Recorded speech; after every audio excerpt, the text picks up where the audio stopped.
Pour mettre en place une révision par email, il suffit d'ouvrir le document dans Acrobat Pro. Et une fois que le document est ouvert, on va envoyer une révision par messagerie. Toutes les instructions nécessaires vont être envoyées à votre destinataire directement dans le corps du message par défaut. Pour que la relecture puisse se faire, votre destinataire a besoin d'avoir au minimum Adobe Acrobat 6 ou alors le Reader 7 qui suffira.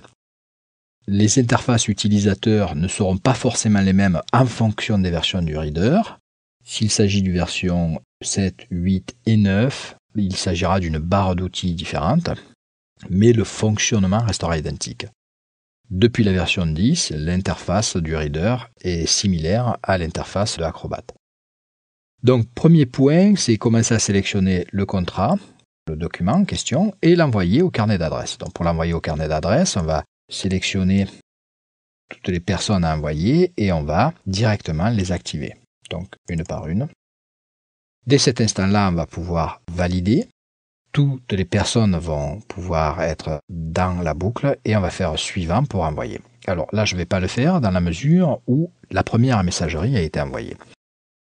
Nous allons passer à une phase 2 qui va être de pouvoir envoyer de nouveaux messages, d'intégrer de nouveaux relecteurs dans ce circuit de révision. Donc il suffit pour cela d'opter pour le suivi des révisions.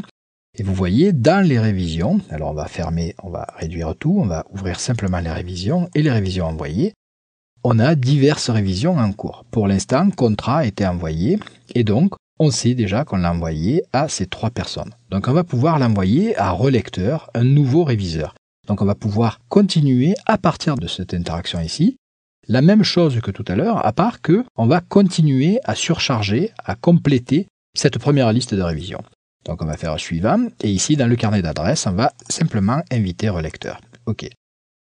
On se retrouve donc dans la même interface que ce qu'on l'était il y a quelques instants.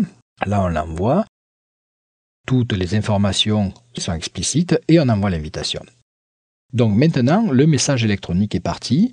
Les relecteurs ont tous reçu cette messagerie. En basculant donc maintenant dans la messagerie de récepteur, ici, un message vient d'arriver. Ce message est une invitation à participer à la révision du document contrat.pdf qui est joint ici en pièce jointe. Tout le contenu de l'email est donc ici. Nous avons vu au cours de cette étape comment on peut mettre en place un circuit de révision basé sur email et comment on peut compléter au fur et à mesure ce circuit de révision. L'étape suivante, on va voir comment on peut maintenant apporter les corrections et renvoyer ces corrections côté serveur.